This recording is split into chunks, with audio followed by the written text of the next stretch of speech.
Assalamualaikum warahmatullahi wabarakatuh.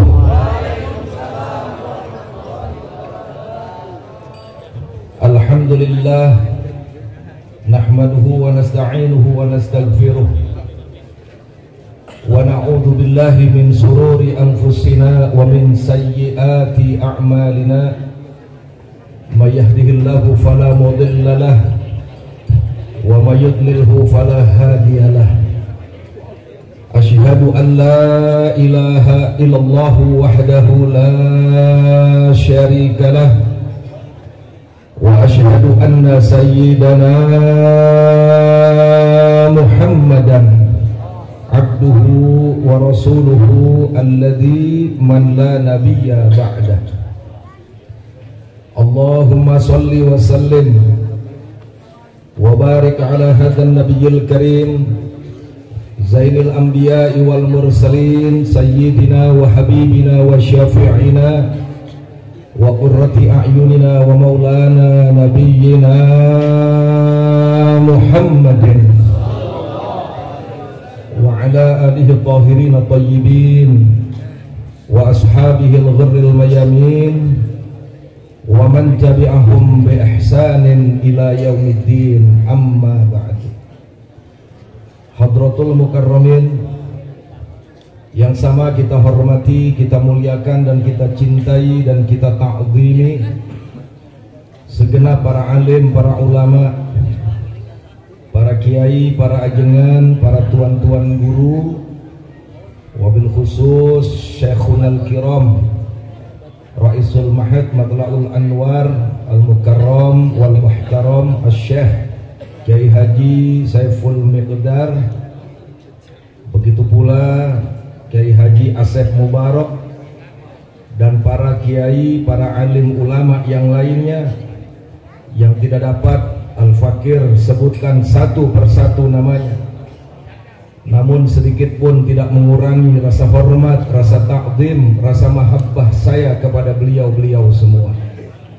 Sama-sama kita doakan mudah-mudahan para alim, para ulama, para guru-guru kita, para ajengan kita semoga dipanjangkan umurnya oleh Allah Subhanahu wa taala. Semoga dijaga kesehatannya oleh Allah Subhanahu wa taala dan senantiasa diberikan limpahan kekuatan istiqomah untuk berjuang di jalan Allah. Amin ya rabbal alamin. Begitu pula yang saya hormati, yang saya muliakan segenap aparatur pemerintah sipil, TNI maupun Polri-nya, wabil khusus Bapak Camat, Bapak Asda dan para pejabat yang lainnya. Kita doakan semoga para pejabat dan aparat pemerintah kita senantiasa mendapatkan limpahan taufik dan hidayah dari Allah Subhanahu wa taala sehingga bisa tampil menjadi pejabat dan aparat yang beriman dan bertakwa kepada Allah dan Rasulnya. Amin ya rabbal alamin. Begitu pula yang saya hormati, yang saya muliakan, yang saya banggakan segenap panitia Maulid Akbar Nabi besar Muhammad Sallallahu Alaihi Wasallam yang diselenggarakan oleh keluarga besar Pondok Pesantren Matla'ul Anwar. Kita doakan semoga apa yang telah diupayakan oleh panitia dicatat oleh Allah sebagai amal ibadah dan dilipat gandakan pahalanya dan ganjarannya. Amin ya rabbal alamin. Dan yang terakhir, salam istimewa saya sampaikan kepada seluruh kaum bapak dan kaum ibu, remaja putra dan remaja putri, santriwan dan santriwati, hadirin wal hadirat rahimakumullah. Alhamdulillah, tadi telah sama kita dengarkan sambutan maupun mau'izatul hasanah yang telah disampaikan oleh guru kita Al-Mukarram wal Muhtaram Syekh Kiai Haji Saiful Miqdar yang begitu menggugah kita semua tentang pentingnya persatuan dan kesatuan umat Islam. Alhamdulillah. Saya mau tanya, jawab yang kompak, kalau umat Islam bersatu hebat atau tidak? Hebat. Kalau umat Islam bersatu kuat atau tidak? Kuat. Siap jaga persatuan? Siap. Takbir. Allahu Akbar. Sallu 'alan nabi. Tegas dalam Al-Quran Allah Subhanahu wa ta'ala berfirman, a'udzubillahi minasyaitonirrajim, wa'tasimu bihablillahi jami'an wa la tafarraqu, al-ayah. Di dalam ayat ini ada dua perintah dari Allah. Yang pertama, wa'tasimu bihablillah, berpegang teguhlah dengan tali Allah. Yang dimaksud dengan tali Allah, kalau kita baca kitab An-Nasaikhud Diniyah karya Al-Imam Al-Haddad, maksudnya adalah bidinillah, yaitu bil Islam. Berpegang teguhlah dengan Islam, berpegang teguhlah dengan agama Allah, jami'an secara menyeluruh. Ada juga yang mengartikan jami'an secara berjamaah. Lalu perintah Allah yang kedua, wala tafarraqu, jangan sekali-kali kalian wahai orang-orang yang beriman, umat Islam, umat Nabi besar Muhammad sallallahu alaihi wasallam bercerai-berai. Jadi perintah Allah yang pertama, kita wajib memegang teguh agama Allah, yaitu agama Islam. Yang kedua, perintah Allah, umat Islam tidak boleh bercerai-berai, artinya wajib menjaga persatuan dan kesatuan, insya Allah. Ibadallah, sudah lama mereka orang-orang yang tidak suka dengan umat Islam itu telah memapping itu telah memetakan. Dulu tahun 2012 kita pernah dapat dokumen dari Amerika Serikat, di mana dokumen ini sengaja mereka bocorkan. Bukan kita hebat kemudian dapat, enggak, tapi mereka sengaja bocorkan. Dalam bahasa Arab ditulis taqsimul muslimin indal gharbi, artinya klasifikasi umat Islam menurut Barat, maksudnya menurut orang-orang Barat, orang-orang Eropa, Amerika Serikat saat itu. Bahwa di dalam dokumen itu, ibadallah, umat Islam itu dibagi menjadi 4 kelompok, dibagi menjadi 4 golongan. Padahal sejatinya, hakikatnya umat Islam itu hanya satu, ummatan wahidah, yaitu umat Nabi besar Muhammad sallallahu alaihi wasallam. Tujuan mereka mengklasifikasi umat Islam menjadi 4 golongan, 4 kelompok, tidak lain tidak bukan agar sesama umat Islam ini mudah dibenturkan satu dengan yang lainnya. Saya mau tanya, jawab yang kompak, cara-cara seperti ini bahaya atau tidak? Kurang mantap, bahaya atau tidak? Bahaya. Kalau umat Islam dibentur-benturkan, rusak atau tidak? Rusak. Kita umat Islam nggak pernah, bahkan belum pernah memetakan kelompok lain seperti mereka memetakan umat Islam. Yang pertama, ada kelompok umat Islam, baik dia itu golongan maupun individu. Golongan itu seperti apa? Partai, ormas, pondok pesantren, majelis taklim, itu namanya golongan. Individu itu seperti apa? Perorangan, pribadi-pribadi umat Islam itu sendiri. Yang pertama, ada umat Islam dikelompokkan oleh mereka. Ini mereka yang tulis, saya menceritakan klasifikasi dari mereka. Yang pertama, umat Islam digolongkan, dikelompokkan sebagai kelompok umat Islam fundamental. Kelompok Islam apa? Kurang kompak. Kelompok umat Islam yang bagaimana? Fundamental sama dengan radikal. Jadi kalau ada golongan umat Islam atau individu umat Islam yang kriterianya sesuai apa yang mereka petakan, maka mereka itu dikelompokkan sebagai kelompok Muslim fundamental. Yang kedua, kelompok Muslim moderat. Kelompok Muslim apa?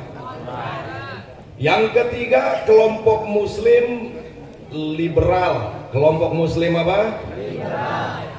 Yang keempat, kelompok Muslim tradisional. Kelompok Muslim apa? Tradisional. Sekali lagi saya katakan, bukan saya yang memetakan, bukan FPI yang memetakan. Ini orang Barat yang memetakan, saudara. Karena ini dokumen yang buat Amerika, berarti Amerika tahun 2012 sudah memetakan umat Islam sedemikian rupa. Yang pertama ada kelompok umat Islam yang dinamakan fundamental, yang kedua moderat, yang ketiga liberal, yang keempat tradisional. Ini setelah mereka survei ke tengah-tengah kehidupan umat Islam. Yang pertama, kelompok umat Islam fundamental. Ini kata Barat nih, kata Amerika tahun 2012 nih. Ciri-cirinya bagaimana? Ciri-cirinya apabila ada golongan atau individu umat Islam yang setuju dengan tegaknya syariat Islam, maka kelompok umat Islam seperti itu dicap oleh mereka sebagai kelompok Islam fundamental. Jelas apa jelas? Jelas apa jelas? Yang kedua, apabila ada kelompok umat Islam, apakah dia golongan yang tadi saya katakan, partaikah, ormaskah, pesantrenkah, majelis taklimkah, atau yang sifatnya individu perorangan, lalu kemudian setuju dengan tegaknya khilafah, maka kelompok itu dinamakan kelompok Muslim fundamental. Yang ketiga, apabila ada kelompok umat Islam atau individu yang tidak setuju dengan kemaksiatan, yang tidak setuju dengan kemunkaran, maka dikategorikan sebagai kelompok Muslim fundamental. Jelas apa jelas? Kalau ada golongan umat Islam atau individu yang mereka tidak suka dengan budaya Barat yang negatif, yang bisa merusak daripada umat Islam, maka umat Islam seperti itu dikategorikan sebagai kelompok Muslim fundamental. Jelas apa jelas? Jelas apa jelas? Lalu ketika ada umat Islam, mau dia golongan, mau dia individu, anti dengan demokrasi, maksudnya demokrasi ala Barat, maka dikelompokkan sebagai umat Islam fundamental. Lalu bagaimana Barat menyikapi kelompok umat Islam seperti ini? Mereka katakan kelompok umat Islam seperti ini, baik dia golongan maupun individu, sangat-sangat berbahaya, harus dihabisi, nggak boleh dikasih ruang, nggak boleh ada kelompok seperti ini. Andai kata ada pun dikerdilkan, nggak boleh dikasih besar, nggak boleh dikasih panggung, nggak boleh mimpin, dan seterusnya dan seterusnya. Bila perlu ketika tokoh-tokohnya mereka punya titel, punya gelar, nggak usah disebut gelarnya, nggak usah disebut titelnya. Kelompok seperti ini wajib diopinikan buruk, biar dibenci di tengah-tengah umat Islam. Saya mau tanya, jawab yang kompak, pemetaan seperti ini jahat atau tidak? Jahat. Orang kompak, jahat atau tidak? Jahat. Baik, satu-satu saya mau tanya ya. Saya mau tanya semua yang hadir nih, fundamental sama dengan radikal. Saya mau tanya semua yang ada di sini, Jawab yang kompak semuanya. Bapak, Ibu, para santriwan, santriwati, kalau di Indonesia tegak syariat Islam, setuju atau tidak? Orang kompak setuju atau tidak? Berarti Anda radikal. Saya mau tanya, jawab yang kompak semuanya. Kalau di Indonesia ini bebas maksiat, tidak ada maksiat, tidak ada kemunkaran, setuju atau tidak? Tidak. Berarti Anda radikal. Nanti Imam Mahdi akan memimpin umat Islam di muka bumi sebagai khalifah terakhir di muka bumi ini. Jawab yang kompak, setuju atau tidak? Setuju. Berarti Anda radikal. Budaya barat yang merusak akhlak umat Islam. Jawab yang kompak, setuju atau tidak? Berarti Anda radikal. Masya Allah. Ini saya sampaikan hal ini Bapak Ibu biar kita nggak dibentur-benturkan. Insya Allah. Kita nih umat Islam wajib memiliki semangat untuk tegaknya syariat Islam di muka bumi ini. Saya mau tanya semuanya yang hadir, siapa yang menciptakan alam semesta? Siapa yang menciptakan bumi? Siapa yang menciptakan langit? Siapa yang menghidupkan manusia? Siapa yang mematikan manusia? Siapa yang punya surga neraka? Siapa yang maha besar? Takbir!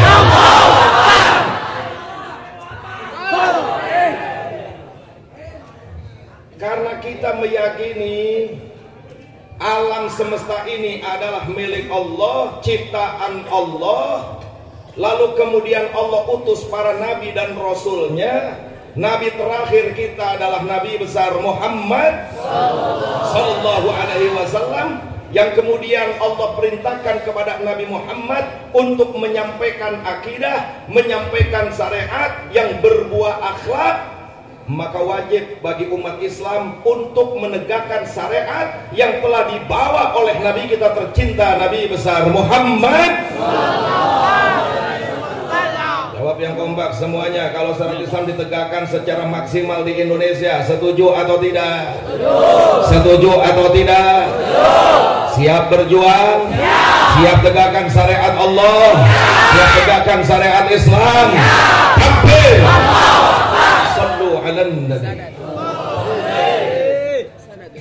Makanya kenapa imam besar umat Islam Al-Habib Muhammad Rizik Syihab, kita doakan beliau panjang umur, sehat walafiat, semoga tetap istiqomah dalam berjuang. Amin ya Rabbal alamin. Dimana beliau bebas murninya bulan Juni 2024. Mudah-mudahan nanti ketika bebas murni bisa hadir ke pesantren Matlaul Anwar. Amin ya Rabbal alamin. Kenapa beliau Habib Rizik sampai akhirnya diasingkan di Saudi, nggak boleh pulang 3,5 tahun. Begitu pulang ke Indonesia disambut oleh jutaan umat Islam. Tidak lama kemudian ditembak di KM 50 yang harusnya beliau harus kena, tapi atas perlindungan Allah akhirnya 6 laskarnya yang ditembak. Semoga wafat dalam keadaan husnul khotimah. Mudah-mudahan menjadi syuhada. Amin ya Rabbal alamin. Saya mau tanya nih para pemuda-pemudi yang ada di sini, kalau ada pemuda ngawal kiai, bagus nggak? Bagus. Ada pemuda-pemudi ngawal habaib berdakwah, cakep nggak? Cakep. Terus ditembak sama oknum polisi, jawab yang kompak, nih matinya jelek apa bagus? Bagus. Matinya jelek apa bagus? Bagus. Alhamdulillahirabbil alamin. Kecuali mati lagi mabok. Betul apa betul? Mati lagi open BO. Wa'udzubillah min. Udah, gak usah dipanjangin lagi. Kenapa Habib Rizik imam besar diasingkan di Saudi 3,5 tahun? Begitu pulang sampai dikejar-kejar tuh di KM 50. Akhirnya masuk penjara sampai bebas bersyaratnya pun beda dengan yang lainnya. Istilahnya nggak boleh ada pergerakan imam besar kita Habib Rizik, karena Habib Rizik dikelompokkan kelompok yang pertama yaitu golongan golongan jelas apa jelas? Mana buktinya?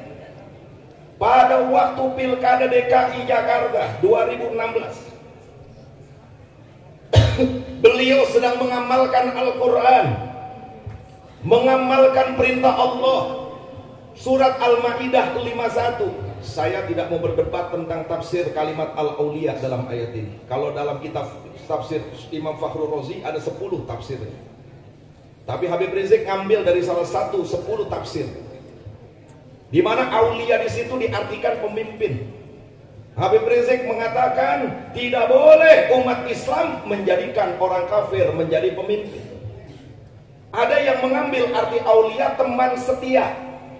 Lah kalau teman setia aja nggak boleh, apalagi pemimpin. Jelas apa jelas? Jawab yang kompak semuanya. Orang kafir memimpin umat Islam, menjadi pemimpin umat Islam. Jawab yang kompak, halal atau haram? Halal atau haram?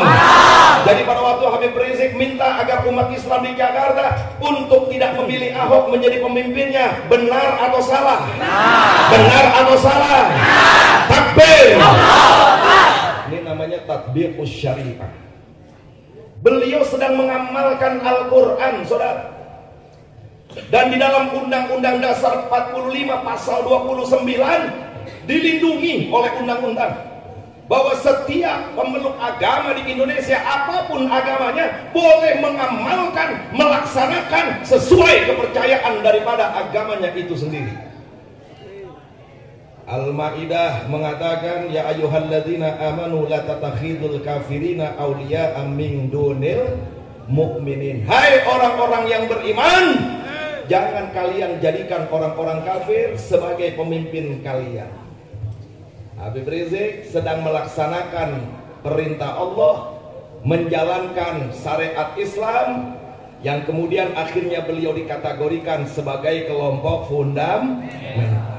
Alhamdulillah, akhirnya Ahok kalah, masuk penjara. Alhamdulillah. Akhirnya Habib Rizik ke Saudi, saudara. Sebelum beliau berangkat ke Saudi, lahirlah gerakan 212 yang pertama tahun 2016, di mana gerakan 212 itu tidak akan ada, tidak akan lahir apabila waktu itu Presiden Jokowi ambil sikap tegas. Kita datang ke Bareskrim 1410 minta Ahok ditangkap karena melecehkan Al-Quran. Kalau segera ditangkap nggak ada 212. Betul apa betul? Betul apa betul? Kita udah datang ke Bareskrim nggak digubris, saudara. Padahal fatwa MUI sudah ada. Akhirnya buat lagi 411. Jutaan umat Islam datang ke istana. Harusnya Presiden Jokowi yang katanya pengen di demo, rindu di demo, begitu kita demo datang ke istana, malah dia pergi ke bandara, saudara. Jawab yang kompak, presiden model begini jantan apa bencong? Jantan apa bencong? Inna lillahi wa inna ilaihi raji'un. Datang rame-rame. Yang akhirnya apa? Bukan mendapat sambutan baik, justru umat Islam di 411 itu ditembakin gas air mata. Waktu itu Kapoldanya Iwan Bule, mantan Kapolda Jawa Barat juga waktu itu ditembak gas air mata, saudara. Karena Habib Rizik ini tatbiqus syariah. Di dalam perjuangannya itu mizannya, timbangannya itu syariat, bukan nafsu. Andai kata malam itu 411 jutaan ini Habib Rizik katakan ke umat yang hadir saat itu, ambil alih istana, rebut istana, insya Allah itu istana bisa diambil sama umat Islam. Tapi apa yang terjadi? Enggak, beliau nggak lakukan, saudara. Bahkan pada saat balik kanan ke DPR, saya tanya langsung di dalam gedung DPR saat itu, ya Habib, ini jutaan umat, luar biasa banyaknya. Kita cuma selangkah lagi ambil istana, bisa berkuasa. Daripada punya presiden model begini, kita ambil aja kekuasaan. Nanti kita kasih yang berkuasa orang yang soleh, orang yang benar. Apa jawab Habib Rizik? Dengerin baik-baik. Ustaz Awid, kita nih demo 4/11 hari ini menuntut keadilan. Niat kita biar Ahok itu diproses secara hukum. Nggak ada niatnya kita ini ambil kekuasaan. Andai kata kita ambil itu istana, kita kuasai ini negara, itu dalam Islam namanya bughah, namanya pemberontakan, dan itu haram. Masya Allah. Jawab yang kompak semuanya. Habib Rizik hebat atau tidak? Hebat. Hebat atau tidak? Hebat. Waduh, kalau saya yang mimpin, serbu pasti begitu. Betul apa betul? Betul apa betul? Kalau saya yang mimpin serbu, gua jadi presiden. Kiai Asep Mubarok saya jadiin menteri urusan perjandaan. Insya Allah. Masya Allah, pertimbangannya syariat, nggak sembarangan, saudara. Oh, susah nyari ulama model begini. Bukan hawa nafsu. Kalau hawa nafsu, wah jutaan itu yang hadir, bisa itu direbut yang namanya istana. Enggak dilakukan oleh imam besar kita, oleh Habib Rizik Syihab, saudara. Ini namanya tatbiqus syariah. Perjuangan harus diukur dengan syariat. Jawab yang kompak, hebat atau tidak? Hebat. Hebat atau tidak? Hebat. Karena 4/11 gagal, nggak ditemuin juga sama Presiden Jokowi. Akhirnya lahirlah gerakan 212, dan gerakan 212 sampai jutaan umat Islam hadir ke Monas, tidak lain tidak bukan karena hasil semangat juang para santri dari Ciamis dan dari Tasikmalaya yang jalan kaki dari Tasik menuju ke Jakarta. Takbir. Saya mau tanya, jadi masyarakat Tasik bangga atau tidak? Di Tasik banyak pejuang Islam, senang atau tidak? Siap pertahankan jadi pejuang? Takbir. Sallu ala Nabi. Bapak Ibu yang saya cinta, singkatnya, begitu 212 digelar, akhirnya keluar semua tuh penghuni istana. JK nongol, Gatot Nurmantio nongol, Jokower nongol juga. Masya Allah. Jadi Jokowi itu alumni 212. Betul apa betul? Karena hadir, saudara. Harinya hari apa waktu itu? Hari Jumat. Kiai Arifin Ilham sampai berdoa, Masya Allah, hujan langsung turun. Beliau minta, ya Allah, ini buat wudhu nih jamaah, tolong turunin hujan. Ustaz Arifin Ilham ini langsung karomahnya Allah tunjukin, hujan turun bisa wudhu semua. Alhamdulillah. Alhamdulillah. Karena itu hari Jumat, sholat Jumat yang sudah disepakati waktu itu, siapa yang jadi khatib, yang sekarang jadi wakil presiden, Kiai Haji Ma'ruf Amin. Beliau sudah disepakati menjadi khatib Jumat saat 212. Beliau ketua MUI pada waktu itu. Beliau pengurus besar Nahdlatul Ulama pada saat itu, saudara. Begitu di jam 10, Kiai Ma'ruf Amin ditunggu nggak kunjung datang. Masuk jam 11, itu yang namanya umat Islam. Subhanallah, saya belum pernah lihat seumur hidup saya lihat pemandangan umat segitu banyak. Dari Monas sampai ke Cempaka Putih, itu istana penuh sampai ke bundaran HI, saudara. Diperkirakan kurang lebih bangsa 14 juta umat Islam hadir dari mana-mana pada waktu itu.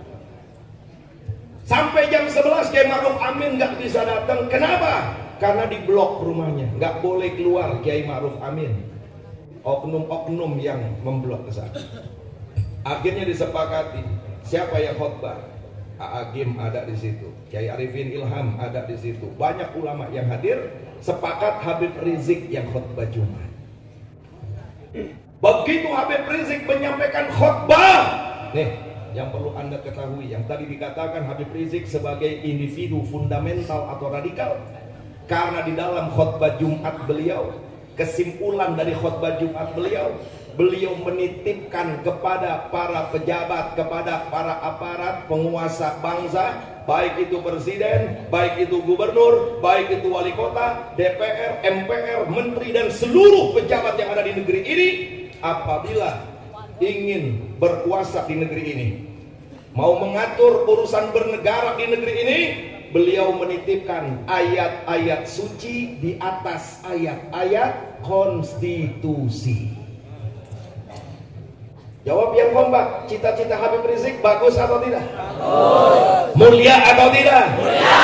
Tapi bagi musuh Islam bahaya atau tidak? Bahaya atau tidak?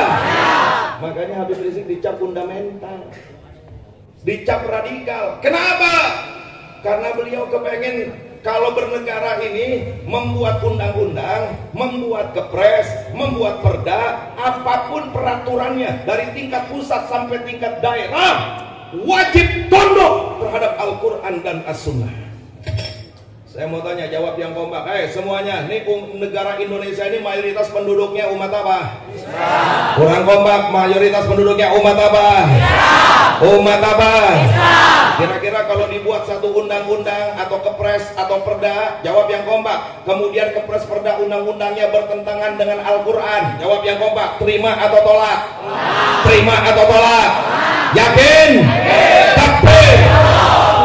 Saya kasih contoh biar gampang. Jawab yang kompak. Minuman keras halal atau haram? Halal atau haram? Kalau di Indonesia dibuat undang-undang minuman keras boleh dijual secara bebas, jawab yang kompak. Terima atau tolak? Terima atau tolak? Biarkan atau lawan? Takbir. Sallu ala nabi. Itu yang dimaksud ayat-ayat suci di atas ayat-ayat konstitusi. Siapa yang mau jadi presiden silakan. Siapapun yang mau jadi ketua DPR silakan. Siapapun yang mau jadi ketua MPR silakan. Siapapun yang mau jadi gubernur silakan. Tapi ketika kalian membuat aturan di negeri ini, nggak boleh aturan bertabrakan dengan Al-Quran dan As-Sunnah. Insya Allah. Akhirnya Habib Rizik itu dicap tuh fundamental karena cita-citanya seperti itu. Kepengen bernegara ini tetap di bawah naungan Al-Quran dan As-Sunnah. Jawab yang kompak sekali lagi. Ini cita-cita Habib Rizik mulia atau tidak? Mulia. Bagus atau tidak? Bagus. Masya Allah. Umumnya, maaf, orang kalau udah dikenal, terkenal, kalau bahasa sekarang viral, ngetop, itu kadang-kadang udah lupa sama perjuangan. Bangga dengan sendirinya aja. Betul apa betul? Tapi ini Habib Rizik luar biasa. Dikasih nama melambung, dikasih ketokohan oleh Allah, derajatnya luar biasa. Tapi tetap istiqomah memperjuangkan agama Allah di negeri kita. Sampai beliau katakan ayat-ayat suci di atas ayat-ayat konstitusi. Saya belum pernah mendengar dari tokoh manapun di negeri ini.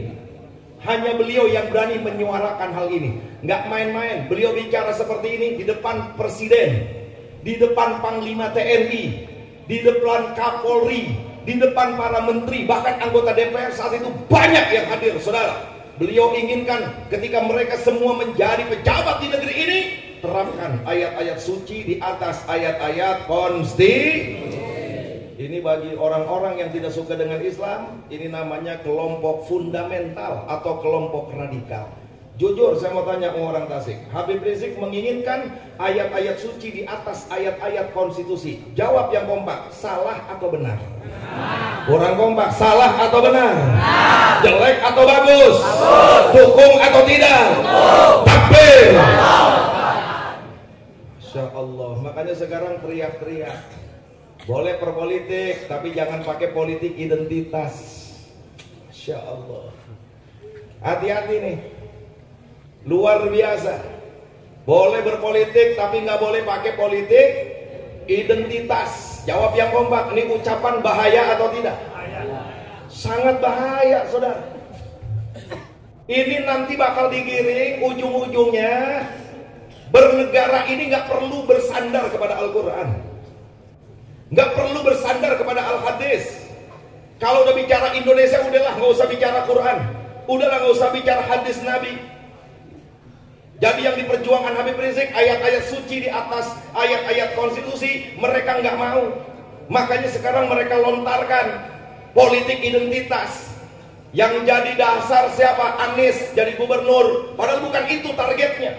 Targetnya dengan kalimat politik identitas, bawa perda, undang-undang, kepres. Udah nggak usah lagi ngelihat Quran, udah nggak usah lagi ngelihat hadis.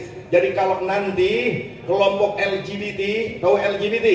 Kelompok LGBT, lelaki goblok bin tolol. Betul apa betul? Saya mau tanya, laki sama laki kawin, pinter apa goblok? Perempuan sama perempuan kawin, pinter apa bego? Tolol. Masa kalah sama ayam jago? Saya mau tanya, di Tasik ada nggak ayam jago kawin sama ayam jago? Ayam aja tahu mana yang jantan, mana betina. Betul apa betul? Jadi nggak usah heran kalau ada kelompok-kelompok model begitu, laki sama laki kawin, perempuan kawin. Nggak usah heran, Allah kasih tahu dalam Al-Quran, laqad zara'na fi jahannam katsiran minal jinni wal insi lahum qulubun la yafqahuna biha wa lahum adzanun la yasma'una biha wa lahum a'yunun la yubsiruna biha ulaika kal an'am bal hum adall. Allah udah kasih tahu ada kelompok manusia yang lebih hina dari binatang. Na'udzubillah min. Na'udzubillah min. Andai kata nanti nih kelompok LGBT datang ke DPR minta agar apa? Agar perkawinan sama jenis dibolehkan. Gara-gara politik identitas tidak boleh di Indonesia. Nanti ke depan bisa jadi perkawinan sesama jenis disahkan di Indonesia. Jawab yang kompak, kalau ini terjadi bahaya atau tidak? Bahaya. Perkawinan sama jenis kalau disahkan bahaya atau tidak? Terima atau tolak? Biarkan atau lawan? Tabung apa geprek?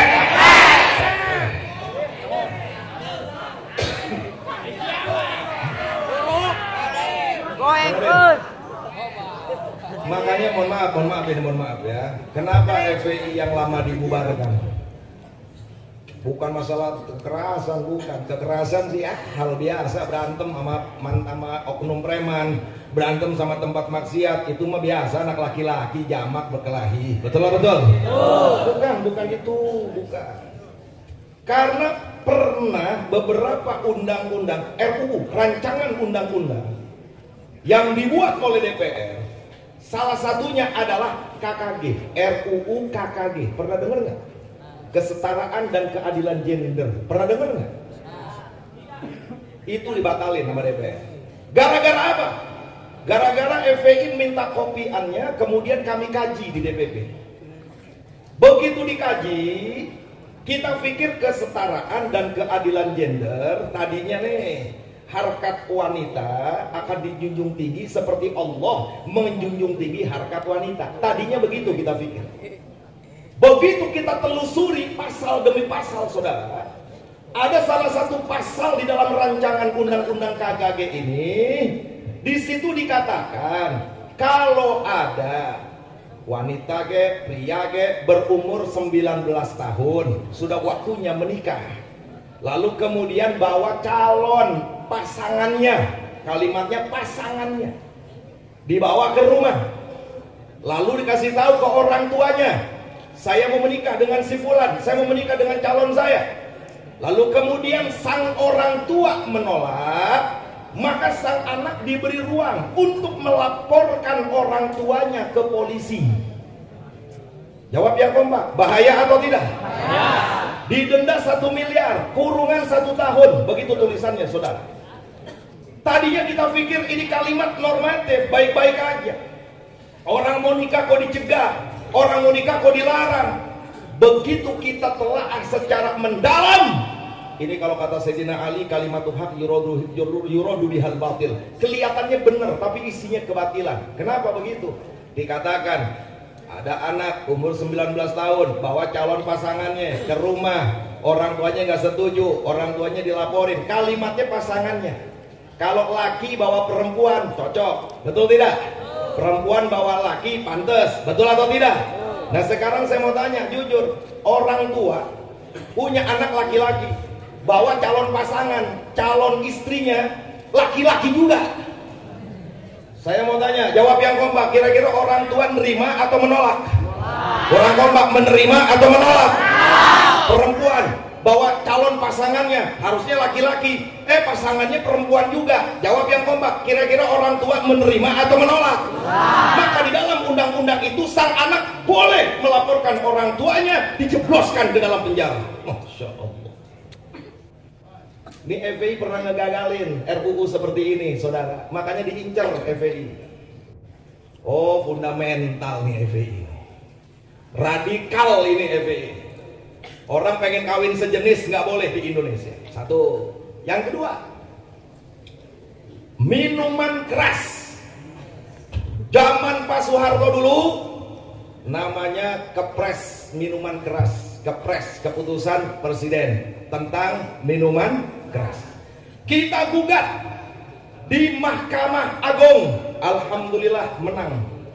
Di zaman Pak SBY dibuat lagi namanya kepres tentang minuman beralkohol. Sampai kita demo ke kantor Kementerian Dalam Negeri karena Bupati Indramayu saat itu membuat peraturan bupati bahwa di Indramayu dilarang menjual minuman keras. Jawab yang kompak, ini bupati bagus atau tidak? Bagus. Kurang kompak, bagus atau tidak? Bagus. Kalau di Tasik bupatinya bikin peraturan bupati, minuman keras dilarang dijual, didistribusikan, diedarkan di Tasikmalaya. Jawab yang kompak, ini bupati bagus atau tidak? Bagus. Cakep atau tidak? Bagus. Bupati seperti ini dukung atau jangan? Takbir.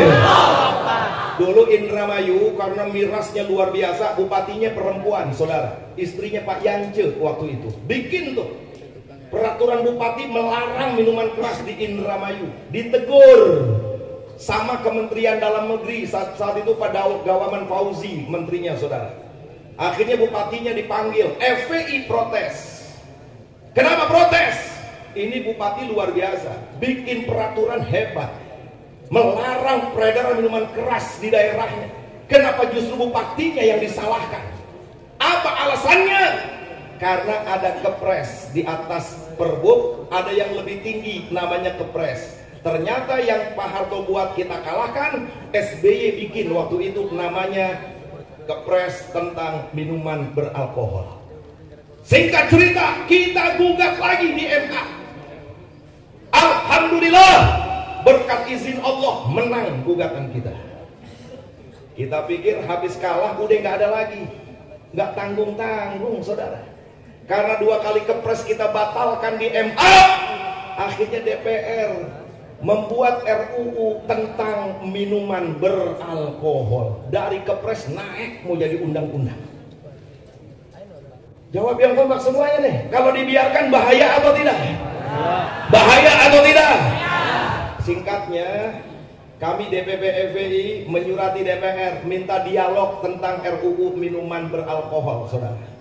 Akhirnya kami diundang, kami bertatap muka. Ada beberapa partai, saya udah nggak perlu sebutin, yang udah pasti menolak saat itu, menolak nih, nggak boleh ada minuman beralkohol di Indonesia. PKS, P3, hanya 2, itu yang paten, nggak mau. Yang lainnya remeng-remeng, yang lainnya abu-abu. Bahkan ada salah satu partai nasionalis, kebetulan yang diutus saat itu Kiai Haji, seorang kiai, jadi anggota DPR melalui salah satu partai nasionalis, Dapil Pekalongan, Kiai beliau. Karena diutus oleh partainya, yang partainya itu setuju tentang minuman beralkohol boleh beredar di Indonesia, hanya ada klasifikasi. Contohnya, boleh yang beli umur 21. Kalau nggak 21 tahun, nggak boleh beli. Nanti miras yang dijual itu maksimal 30% alkoholnya. Seperti itu, saudara. Ini kiai.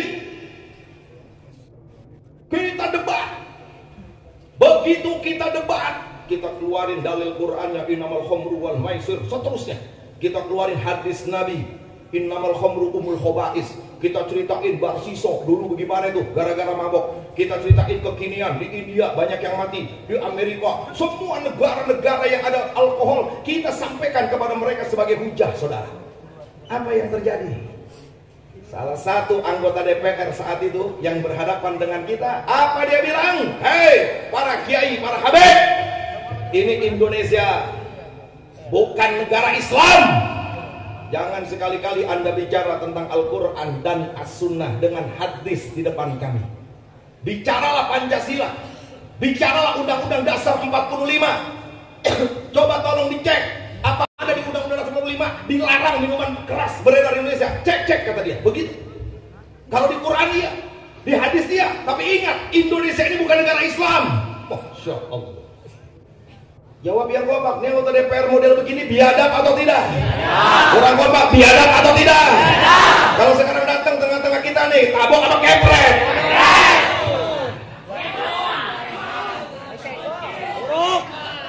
Masya Allah.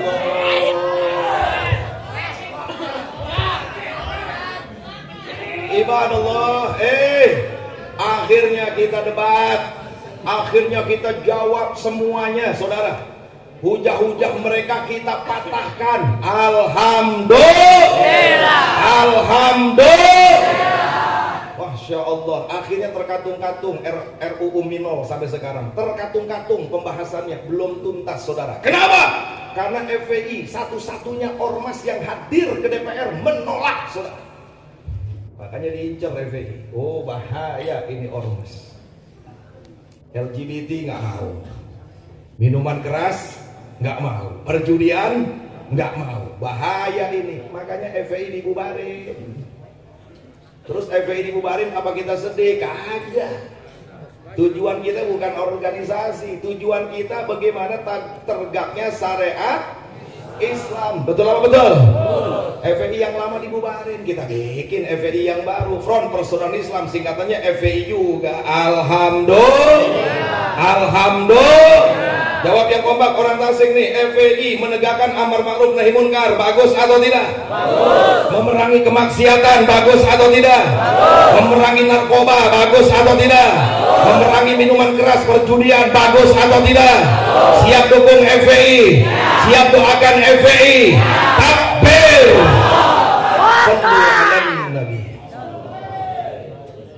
Habib Rizik dicap fundamental, ayat-ayat suci di atas ayat-ayat konstitusi. Yang pertama tadi itu.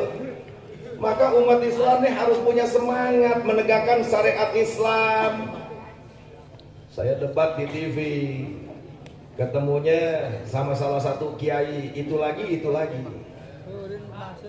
Terus kata kiai itu bilang, Ustaz Tauhid, di Indonesia ini syariat Islam kan boleh dilaksanakan.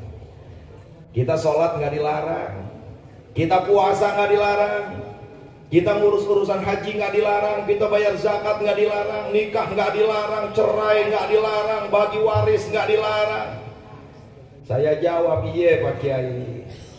Kalau kita di pesantren itu kan kita pelajari hukum Islam itu terbagi menjadi 4. Alhamdulillah sudah 3 yang kita terapkan, tinggal 1 yang belum. Ini yang harus kita perjuangkan bersama. Kalau mau dipresentasikan 100%, 75% sudah diterapkan di Indonesia syariat Islam. Alhamdulillah. Tinggal 25% lagi. Saya mau tanya, tinggal 1 lagi, 25% lagi yang sudah 75, yang belum 25. Berarti yang belum banyak atau sedikit? Kurang kompak, banyak atau sedikit?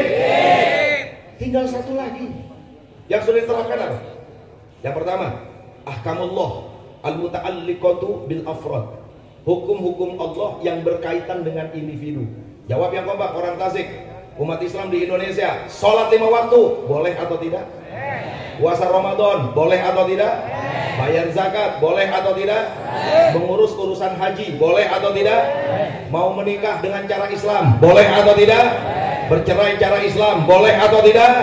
Bagi waris cara Islam boleh atau tidak? Alhamdulillah. Membuat atau membangun sarana pendidikan Islam dari mulai PAUD sampai perguruan tinggi. Jawab yang kompak di Indonesia, boleh atau tidak? Boleh. Kita mau menggadai, lalu kemudian ada pegadaian syariah. Alhamdulillah. Kita mau naruh duit di bank, sekarang ada bank syariah. Alhamdulillah. 3 yang sudah, saudara. 1, akamullah al-muta'alliqatu bil afrad, urusan individu. Yang kedua, Ahkamullah al-muta'alliqatu bil iqtisad, urusan perekonomian. Lalu kemudian ahkamullah al-muta'alliqatu bil mujtama, hukum-hukum Allah yang berkaitan dengan masalah rumah tangga. 3 sudah kita bisa laksanakan di Indonesia. Tinggal 1 yang belum. Para santri belajar fikih itu cuma 4 hukum Islam. Yang belum tuh apa Ustadz? Yang belum itu ahkamullah al-muta'alliqatu bi sholahati daulah, hukum-hukum Allah yang tidak bisa diterapkan kecuali dengan kekuasaan. Kalau nggak berkuasa nggak bisa. Nggak kuasai per DPR nggak bisa. Nggak pegang negara nggak bisa. Kita bicara jihad konstitusi, jelas apa jelas? Contohnya seperti apa? Kalau ada orang berzina, muhson, ghairu muhson, ada yang dicambuk, ada yang diranjam. Jawab yang kompak, hukum cambuk, hukum ranjam saat ini di Indonesia sudah diterapkan atau belum? Orang kompak, sudah diterapkan atau belum? Orang mabok dicambuk, jawab yang kompak, sudah diterapkan atau belum? Jawab yang kompak, orang berzina ada yang dicambuk, ada yang diranjam. Ini hukum siapa? Orang kompak, hukum siapa? Hukum siapa? Diterapkan wajib atau tidak? Wajib atau tidak? Tapi jujur, saat ini di Indonesia sudah diterapkan atau belum? Wajib kita perjuangkan agar bisa diterapkan, saudara. Caranya bagaimana? Kuasai DPR-nya. Lah kalau DPR-nya diisi sama syayatin, diisi sama setan-setan, penghuninya gerandong, genderuwo, dedemit, kuntilanak. Jawab yang kompak, kira-kira syariat Islam bisa tegak atau tidak? Jujur, bisa tegak atau tidak? Masya Allah. Nih tinggal yang keempat yang belum. Gimana Ustadz itu Aceh? Alhamdulillah, walaupun belum maksimal, tapi Aceh udah bisa sedikit-sedikit. Kalau ada orang pacaran ketangkep, langsung disidang, dicambuk di depan muka umum, biar jerak, namanya takzir kalau kata santri, biar kapok. Kira-kira kalau di Tasik nih ada orang pacaran, bukan muhrimnya berduaan, terus ditangkep, kemudian diadili di depan masyarakat di Masjid Agung Tasikmalaya. Jawab yang kompak, kira-kira tuh pelakunya malu atau tidak? Kurang kompak, malu atau tidak? Akhirnya kapok atau tidak? Kira-kira kalau diterapkan seperti itu bagus atau tidak? Takbir. Yang berjuang memperjuangkan seperti ini nih dianggap fundamental. Makanya mereka bilang apa? Udah dah, Indonesia kan bebas sholat, bebas ngaji, bebas pesantren, udah cukup. Puasa, mau haji nggak dilarang, mau zakat nggak apa-apa. Silakan, mau nikah, mau cerai, mau warisan, silakan, nggak ada masalah. Tapi tolong yang keempat jangan. Wah, lebih-lebih anggota DPR yang banyak nyolong duit rakyat, pejabat-pejabat yang suka korupsi. Mana mau hukum yang keempat diterapkan? Apa tuh? Potong tangan maling. Ini hukum siapa ini? Hukum siapa? Lihat dalam Al-Quran, as-sariqu was-sariqatu faqta'u aydiyahuma. Pencuri laki-laki, pencuri perempuan, potong tangannya. Kalau kita baca fikih, berapa yang dicolong itu? Berapa yang dicuri? Yang harus dipotong tangannya 1/4 dinar. Kalau dirupiahkan cuma 600.000. 600.000 tangannya dipotong. Sekarang kalau udah pejabat nyolong duit rakyat 10 triliun, naon lu dipotong.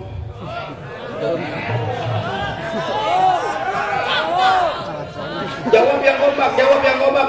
Kalau koruptor di Indonesia dipotong tangannya, setuju atau tidak? Setuju atau tidak? Tapi apa yang terjadi? Boro-boro nerapin hukum potong tangan maling.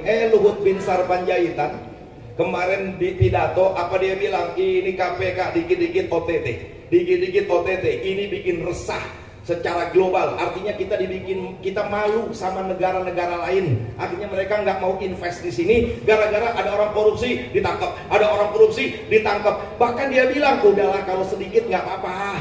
Kalau mau bersih-bersih amat di surga aja. Jawab yang kompak, ini Luhut. Jawab yang kompak, pinter apa goblok? Pinter apa goblok? Tolol. Insya Allah. Ini santri biar paham nih. Jadi kalau politik identitas bukan Anies, targetnya bukan. Politik identitas itu targetnya, nggak boleh lagi kepres bicara Quran, bicara hadis. Nggak boleh lagi undang-undang bicara bicara Quran, bicara hadis. Mereka kepengen Indonesia bebas sebebas-bebasnya. Mau kawin sejenis mangga, mau mabuk mangga, mau berzina mangga, mau berjudi mangga. Itu yang mereka inginkan. Di balik kalimat politik identitas. Jawab yang kompak, kalau dibiarkan bahaya atau tidak? Bahaya atau tidak? Ada politik ing dan nas. Ada identitas ing dan nas. Dengerin, ada identitas ing dan nas. Identitas yaitu antar manusia. Syu'uba wa qabail. Allah ciptakan manusia bersuku-suku dan berbangsa-bangsa. Betul apa betul? Itu sebuah identitas. Ada orang Sunda, ada orang Jawa, ada orang Melayu, ada orang Madura, ada orang Batak. Jelas apa jelas? Ada Asia, ada Timur Tengah, ada Eropa, ada Afrika. Itu namanya identitas Indanas. Ada lagi identitas Indallah. Allah membagi manusia menjadi 3 golongan, nggak lebih, nggak kurang. Yang pertama golongan apa? Orang beriman. Yang kedua golongan orang kafir. Yang ketiga golongan orang munafik. Ini identitas dari Allah.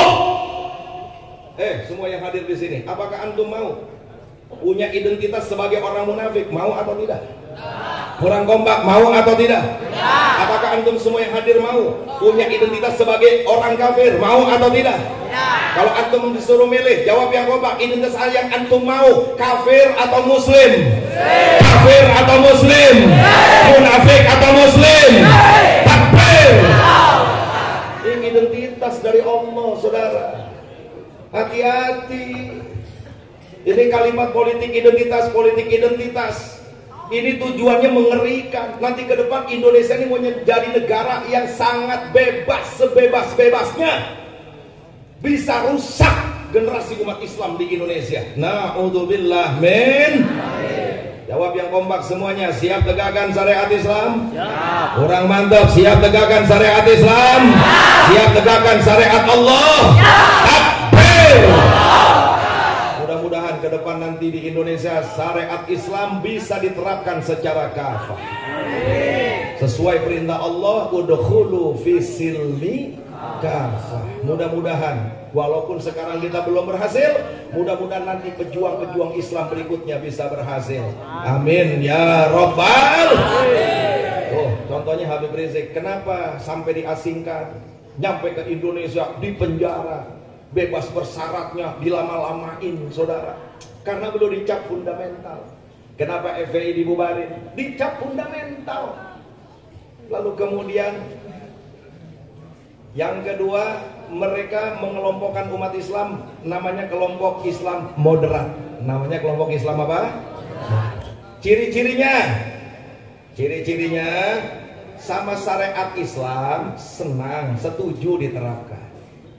Lalu kemudian bagaimana terhadap budaya barat? Tergantung proyek. Kalau nggak dikasih duit, ya dia tentang. Kalau dikasih duit, sudahlah, nggak ada masalah. Itu moderat. Lalu bagaimana dengan tegaknya khilafah yang dipimpin Imam Mahdi nanti? Moderat, pasti nggak mau. Lalu kemudian bagaimana dengan demokrasi ala barat? Bukan demokrasi ala Indonesia ya, demokrasi ala barat. Mereka tergantung proyek lagi, itu moderat. Nah seperti ini, moderat ini, kata mereka yang memapping atau memetakan, ini aman. Yang model begini jadikan mitra.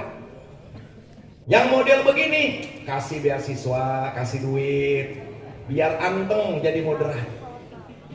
Jawab yang kompak semuanya nih yang ada di sini. Ini kelompok moderat bahaya atau tidak nih? Kurang kompak, bahaya atau tidak? Yang ketiga, kelompok liberal. Kelompok liberal ini bagaimana? Sama syariat Islam anti, nggak mau tegak syariat Islam. Sama khilafah apalagi kagak mau. Sama amar ma'ruf nahi munkar menentang. Apalagi demokrasi ala barat sangat setuju. Budaya barat yang nggak benar mereka dukung. Ini kelompok liberal, kata mereka super aman, sangat aman. Kelompok model begini wajib didukung habis-habisan, wajib didanai. Bila perlu dikasih gelar, walaupun dia nggak punya gelar, kasih profesor, doktor, belakangnya SH, MH, paling belakang BSc, belum sempet cebok. Jelas apa jelas? Jelas apa jelas? Kelompok liberal, ini model begini nih, kasih duit sebanyak-banyaknya, masukin TV. Bila perlu kelompok model begini, jadi pejabat, jadi penguasa, karena bisa menjadi mitra yang luar biasa bagi mereka. Jawab yang kompak semua yang ada di sini. Kelompok ketiga liberal nih, jawab yang kompak. Bahaya atau tidak? Bahaya atau tidak? Merusak atau tidak? Masya Allah, ini mereka yang klasifikasi. Yang terakhir, kelompok yang keempat, yaitu kelompok tradisional. Yang mereka gambarkan di situ adalah Nahdlatul Ulama, santri sarungan. Itu namanya kelompok tradisional. Ini mereka yang mengklasifikasi, bukan saya. NU di situ disebutnya, saudara. Bagaimana ciri-cirinya kelompok tradisional? Mereka yang tulis syariat Islam ditegakkan, setuju. Khilafah yang dipimpin Imam Mahdi nanti di fase kelima di akhir zaman, setuju. Lalu dengan kemunkaran, kemaksiatan, mereka tidak setuju. Demokrasi, nah ini kata mereka nih, mereka sudah survei. Demokrasi dianggap oleh kelompok tradisional di Indonesia nih kayak pemilu, milih ini, milih itu. Dulu DPR yang milih, sekarang pemilihan langsung rakyat. Dianggap oleh kelompok tradisional namanya musyawarah berjamaah. Demokrasi Indonesia ini dianggap musyawarah, bukan demokrasi ala barat. Bagi mereka, kelompok tradisional wajib diwaspadai. Kenapa? Satu langkah lagi bisa jadi fundamental. Makanya NU sama FPI selalu dibentur-benturkan. Kenapa? Khawatir kalau NU gaul sama FPI jadi fundamental. Makanya NU harus dibenturkan dengan FPI, seolah-olah berantem terus, seolah-olah ribut terus. Tapi faktanya pada malam hari ini, alhamdulillah, FPI, NU, Muhammadiyah, Persis bisa hadir bersama. Jawab yang kompak nih semuanya. Ormas Islam kalau bersatu hebat atau tidak? Bagus atau tidak? Yang dicap fundamental kalau bersatu dengan yang dicap tradisional. Jawab yang kompak, hebat atau tidak? Siap bersatu? Siap pada persatuan? Takbir! Sallu ala Nabi. Inilah yang bisa saya sampaikan. Jadi kalau antum semua melihat Habib Rizik dikondisikan seperti ini, FPI dikondisikan seperti ini, sampai 6 laskar yang mati, nggak main-main. Targetnya bukan cuma FPI dibubarkan, bila perlu saya dibunuh juga. Habib Bahar bolak-balik masuk penjara. Coba lihat, karena kita ini dicap sebagai kelompok fundamental. Terus apakah kita mundur? Enggak. Oh enggak. Tujuan kita tidak lain tidak bukan waqtasimu bihablillah.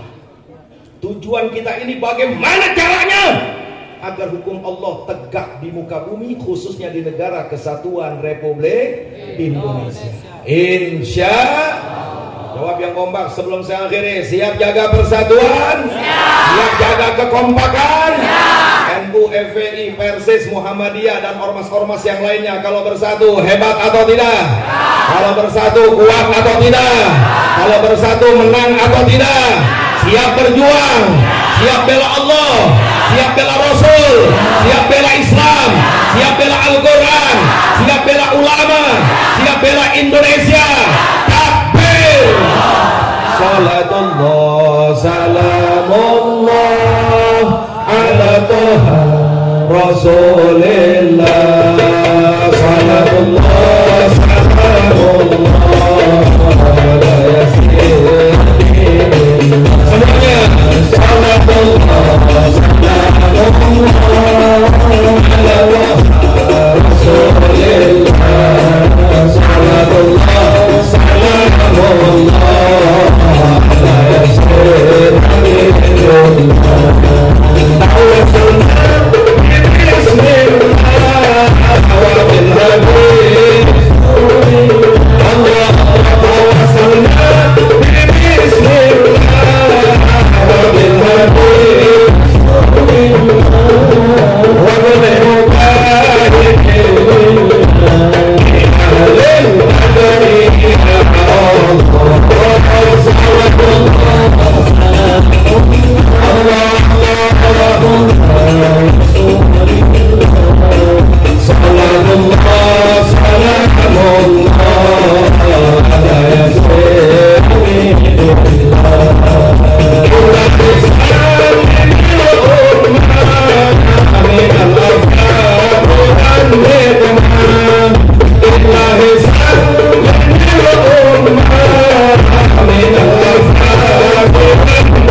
mudah-mudahan apa yang sampaikan bermanfaat.